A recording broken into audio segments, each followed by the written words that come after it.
Dawn broke over the ruins of a thousand-year city. Smoke still drifted through the broken rafters of homes that once held laughter and the smell of bread. Now silence reigned. Only the echo of boots against cobblestone and the low rumble of approaching trucks disturbed the still air. From a cellar, a German mother clutched her children close, expecting the final sound she would ever hear. A gunshot, a shout, vengeance. But instead came the clang of tin, the metallic rattle of something rolling across the ground. Cautiously, her son crept forward and saw it, a can of food untouched, with a white star printed on its lid. The American soldiers stood outside, rifles slung low, passing out rations instead of orders to fire. No one had believed the rumors at first. Word had spread through the prisoners' camps that the Americans were different, that their genius didn't lie only in weapons or machines, but in how they fed their men, and now even their enemies. Captured German soldiers whispered about field kitchens that appeared overnight, trucks that carried entire bakeries, and rations so advanced that an army could move without stopping. Civilians dismissed it as propaganda until they saw it with their own eyes. Weeks earlier, the war had torn its final pages. April 1945, towns like Kassel, Fulda, and Weimar were collapsing under Allied pressure. German divisions disintegrated, command posts abandoned, bridges blown too late to matter. Yet amid the chaos, the American advance didn't stall. Their soldiers looked well-fed, alert, faces clean-shaven, uniforms still crisp. It seemed impossible. German troops were running on watery soup and boiled turnips, while the Americans arrived chewing chocolate bars and heating canned stew on portable stoves. To the exhausted Wehrmacht, it was as if they were fighting an army powered by another world. The key was hidden in something deceptively simple: a meal in a tin. The K-ration, conceived not in the heat of battle, but in the quiet minds of scientists and dietitians, it became one of the unseen engines of victory. Dr. Ansel Keys, a physiologist from the University of Minnesota, had designed it years earlier to feed paratroopers and frontline troops on the move. A small box, just over a pound in weight, contained meat, biscuits, fruit, coffee, and cigarettes. Each meal could survive months in mud, heat, or snow. It was a masterpiece of logistics disguised as lunch, and it kept the American army marching where others starved. To the German prisoners who handled captured supply crates, it was bewildering. Every box was the same size, the same color, packed with military precision. No chaos, no confusion. They were witnessing a system, not a scramble. What they didn't know was that behind it stood an entire industrial machine. Canneries in Chicago and Pittsburgh running day and night, rail lines delivering fresh rations to depots just miles behind the front, and supply officers who treated hunger as the enemy's ally. America had turned its factories into soldiers.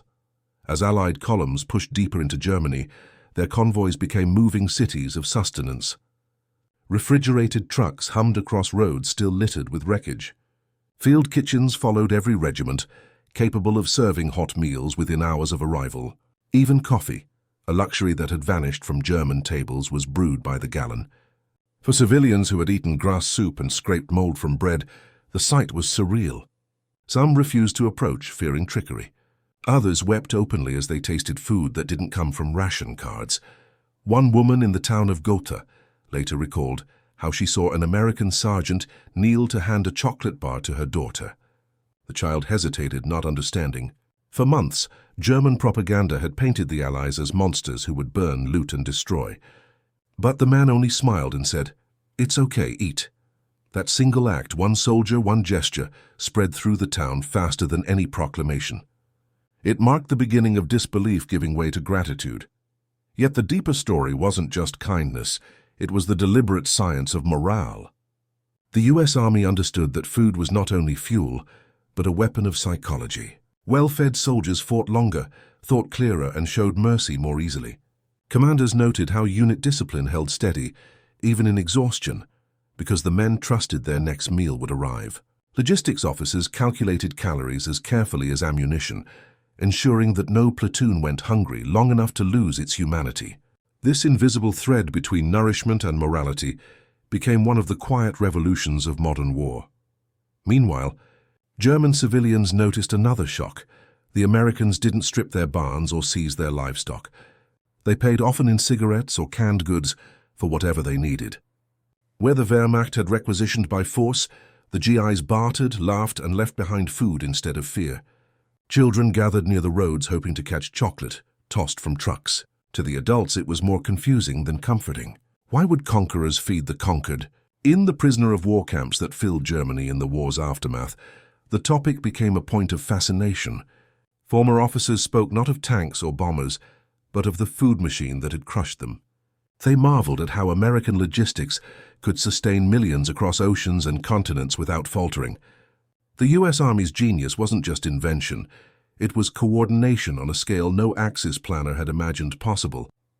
Even German engineers, long celebrated for precision, admitted that they had underestimated the power of supply lines.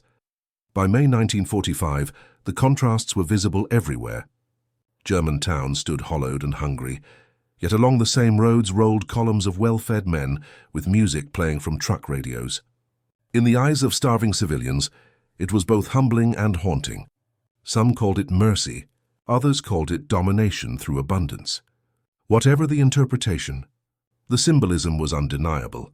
An army that fed even its enemies had already conquered something greater than territory. It had conquered despair. As surrender spread and flags were lowered, the food kept coming. American field depots opened their gates to civilians, distributing surplus rations. The relief effort blurred the line between military necessity and humanitarian aid. Historians would later call it the soft power of sustenance, the idea that the battle for hearts began not with speeches, but with bread. And for countless Germans, the first taste of peace came not from a treaty, but from a tin can marked U.S. Army. But beneath that compassion lay the mechanical brilliance of a nation that had turned logistics into art. Behind every ration handed out stood assembly lines, chemical engineers, packaging innovations, and thousands of unseen workers who transformed raw materials into endurance. It was the unseen front of the war, the factory floors and supply depots, that decided the fate of armies more than generals ever could. As night fell over the shattered cities, the same trucks that once carried soldiers now carried sacks of flour and crates of canned meat. The people of Germany, bewildered and broken, began to whisper about the Americans' strange power, an invention so simple yet so transformative that it had reshaped war itself. The rumor spread through the camps, through villages, through hearts, that the real weapon wasn't a bomb or a bullet, but a meal shared between enemies. And as the fires of Europe dimmed, one question hung in the smoky air: what kind of power feeds instead of destroys? The answer, whispered in disbelief by prisoners and civilians alike, pointed toward a secret that had yet to be fully understood, one that would redefine warfare forever. They called it the moving miracle. German officers in captivity tried to describe it in post-war interrogations, columns of American trucks, stretching for miles, humming like arteries carrying life into the front. Each vehicle bore the same insignia, the same markings, the same precise intervals of motion. It was not chaos, it was choreography. This system, invisible to the naked eye, was the backbone of the genius invention every prisoner spoke of. It wasn't just the K-ration or the can opener, it was the logistical machine that had made such abundance possible. The U.S. Army's Quartermaster Corps had built a weapon out of efficiency, a system so far ahead of its time that the Germans mistook it for sorcery. The secret began years before the landings in Europe. In 1941, as America mobilized, engineers, nutritionists, and manufacturers were summoned to a series of quiet meetings under the War Department. They weren't asked to design bombs or rifles, they were asked to feed an army. Every calorie, every ounce of tin, every box dimension was tested for maximum endurance. The Army Quartermaster Research Facility in Chicago became a laboratory of victory. Dr. Ansel Keys' compact K-ration was only the spark. What followed was a revolution in packaging, preservation and mobility. Foods were dehydrated, sealed under nitrogen, and packed in waxed cartons resistant to rain and mud. Nothing spoiled, nothing wasted. From these innovations came the Red Ball Express, the most ambitious supply chain ever attempted in wartime.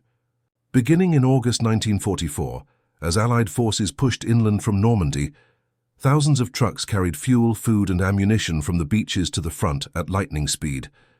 The route was a living artery, 700 trucks per hour at peak, running day and night. Most drivers were African American soldiers, working under brutal conditions to keep the line alive.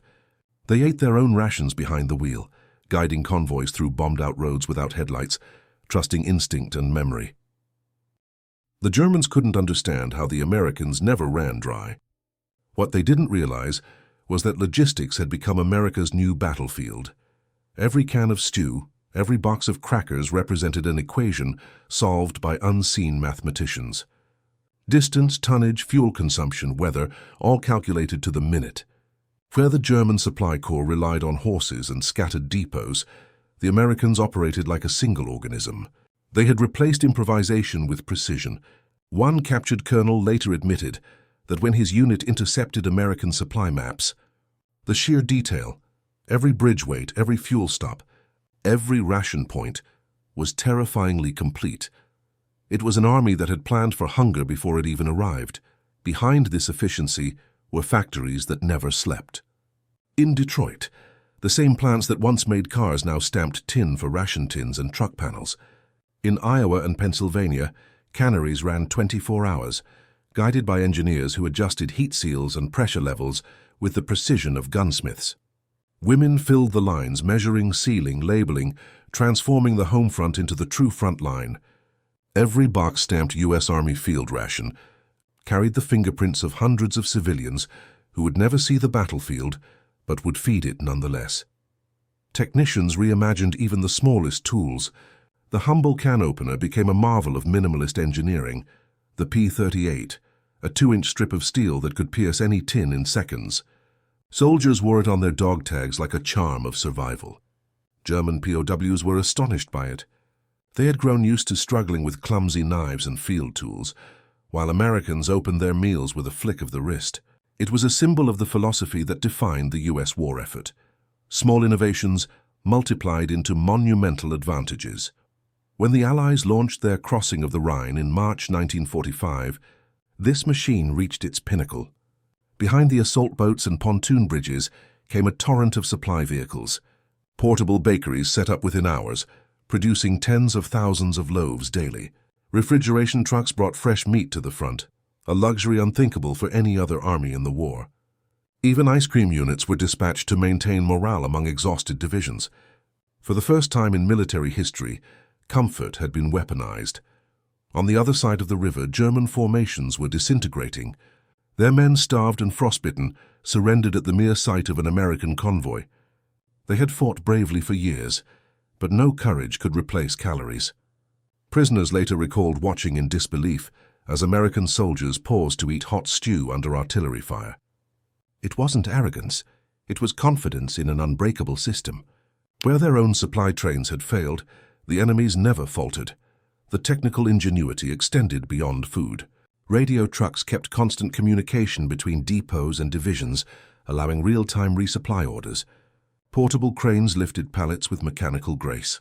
Engineers even designed folding kitchens that could fit inside aircraft, ensuring paratroopers would never go hungry once landed. Every innovation sprang from one core principle: predict everything, waste nothing. And that discipline turned sustenance into supremacy. Captured engineers marveled at the cold precision of it all. They spoke of the Americans' war of numbers, where every soldier's needs were logged and met with industrial accuracy. They fought with calculators as much as rifles, one said. To German planners raised on improvisation and desperation, this machine of abundance seemed almost inhuman. It had no emotion, no fatigue, only movement. Yet it was precisely this relentlessness that allowed the Americans to wage war with compassion, to feed the hungry because they could, to offer food where others would have offered fear. When the German lines finally shattered, the first thing many civilians saw wasn't tanks but trucks. The same olive-green convoys that had once delivered war now carried crates of hope. And inside those crates lay the same rations that had sustained the Allied march from Normandy to Berlin. Bread, meat, milk powder, symbols of a new kind of power. As POWs were processed and civilians received aid, both groups began to speak of the American invention. They didn't mean the ration itself. They meant the invisible network that made it all possible, the genius system that turned an army into a mobile civilization. In towns reduced to ashes, where people had stopped believing in mercy, these machines of supply became an almost mythic presence. Children called them rolling kitchens. Adults whispered that no nation could lose a war if it could feed so many so far from home. And in the long nights of captivity, German prisoners spoke not with bitterness but wonder. They had witnessed the triumph of planning over chaos, of structure over chance. What began as a can of food had revealed something deeper, the fusion of science, industry and humanity into a single unstoppable force. It was a new philosophy of warfare, one that conquered not by destruction but by sustenance. Yet as the war's embers cooled, few could grasp how far its implications would reach, how this quiet revolution of logistics would shape every future conflict. The war had ended, but its lesson was only beginning to unfold. For in every ration handed to a prisoner, in every loaf shared with a starving child, there was more than generosity. There was a glimpse of the next great battlefield, the war for hearts and endurance. In the months that followed Germany's surrender, the same soldiers who had once advanced through fire now moved through silence. The thunder of artillery had faded, replaced by the low hum of engines delivering supplies instead of shells. The genius invention that had carried them across Europe, the logistics machine, the mobile empire of nourishment, was now feeding a continent. Operation Victuals, as it would later be called in another form, had its roots here. In the immediate aftermath of ruin, when American trucks rumbled through ghostly streets to hand out bread instead of bullets. To the German civilians who lined up along the roads, it was as though the laws of war had been rewritten. Their conquerors were behaving like caretakers. It began with the displaced, the starved, the orphans. Towns like Frankfurt, Dresden, and Cologne were unrecognizable, shells of cities filled with gaunt faces and empty eyes. The U.S. Army's Civil Affairs divisions coordinated with local volunteers, transforming military supply networks into humanitarian lifelines. The same portable kitchens that once followed divisions now set up in town squares, serving thousands of civilians per day. Tins of corned beef, dehydrated potatoes, biscuits, and powdered milk became symbols of a strange new era, one in which victory was measured not by flags raised, but by lives restored. The American approach stunned the vanquished. For years, Nazi propaganda had promised a nightmare of vengeance if Germany lost. Yet what arrived was order, discipline, and a structured mercy. Soldiers who had been trained to fight were now trained to feed. Manuals were rewritten. Field officers instructed their men to share excess rations, to protect civilians, to rebuild trust one meal at a time. It was psychological warfare in the purest, most humane sense, winning hearts through sustenance, not slogans. The Germans called it the food peace. But behind that compassion lay the cold mechanics of brilliance. The same quartermaster corps that had powered the advance to Berlin continued to operate with machine-like precision. Every loaf of bread issued, every gallon of milk reconstituted from powder, was tracked through a labyrinth of ledgers and manifests. Engineers redesigned supply containers for civilian use, converting ammunition boxes into bread carriers and medical chests into soup dispensers. Military kitchens were modified to feed 10 times their intended capacity. Where Europe had once seen destruction delivered with precision, it now saw salvation arriving with the same efficiency. The psychological impact was profound. German civilians began to associate the American star not with fear, but with food. Children learned English words like chocolate, cookie, and candy before they ever said peace. Mothers, too proud to beg, were offered meals with quiet dignity. No lectures, no conditions. It was not an occupation. It was a transformation. Even prisoners of war still held in camps across Europe received rations that far exceeded what they expected. They spoke among themselves with astonishment how an enemy so capable of destruction could also show such discipline in mercy. Historians would later trace the roots of modern humanitarian logistics to this moment. The U.S. Army had proven that the line between war and recovery could be bridged by design, by infrastructure, by foresight. The innovations created for victory, portable refrigeration, modular packaging, calorie optimization, field sanitation, became the backbone of relief operations worldwide. Engineers who once calculated ration loads for battalions now worked for agencies rebuilding Europe. The genius invention had evolved into something greater, a philosophy that logistics was the soul of civilization. Even within the defeated Wehrmacht, reflection turned to admiration. In POW camps, officers dissected the American system, drafting reports and essays on how supply had become strategy. Some went on to join post-war reconstruction projects, applying what they had learned from their captors. They understood now that war was not only about courage or machinery, it was about movement, about ensuring that men and nations could continue to function when all else failed.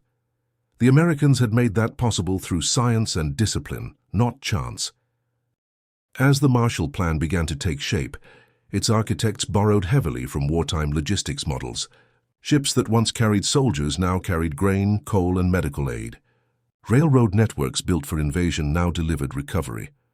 The same metrics once used to predict battle outcomes, tonnage, distance, time, were used to predict hunger, migration, and rebuilding schedules. The boundary between military precision and humanitarian compassion vanished entirely. It was the final victory of the invention that had started as a ration box. And yet, beneath the efficiency there was still emotion. Soldiers who handed out food saw tears instead of surrender. They watched former enemies clutch tins to their chests, as though holding proof that the world could still be kind.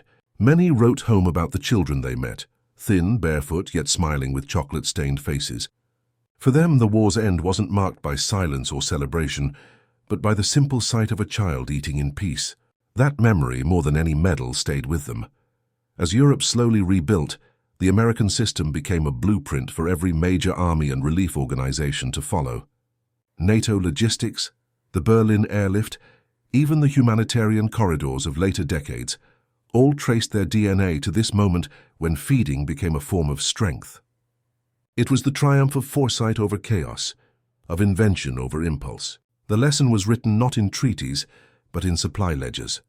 A great power is measured not only by what it can destroy, but by what it can sustain. By 1946, when the last POWs began returning home, they carried with them stories that would ripple through post-war Germany. They spoke of the American efficiency, of food that never spoiled, of compassion that followed precision. These tales filtered into households that had once feared the enemy. For a generation raised on propaganda, it was the beginning of re-education, not through words but through gratitude. In time, the humble tin ration became a relic, a collector's item. But its legacy endured far beyond its steel walls. It had proven that technology could serve both war and peace, that design could preserve not just armies, but humanity itself. The Americans had built more than a machine. They had built a moral infrastructure. And so, when future wars were planned, strategists no longer asked only how to fight, but how to feed. The quiet genius of logistics had become a permanent doctrine of power. From the deserts of the Middle East to the frozen edges of Korea, the lesson of 1945 endured, that mercy and mastery were not opposites, but partners. The German civilians who had once trembled in their cellars would never forget the day they opened their doors and found not bullets, but food. It was more than generosity, it was a revelation. The invention they had whispered about, the system that defied understanding, had rewritten the language of victory itself. In the ashes of total war, the United States had forged a new kind of weapon, one that conquered without killing. And as the last embers of conflict faded into history, a single truth remained, whispered in every language touched by its power. In the end, the greatest strength of a nation lies not in its fire, but in its ability to feed the world.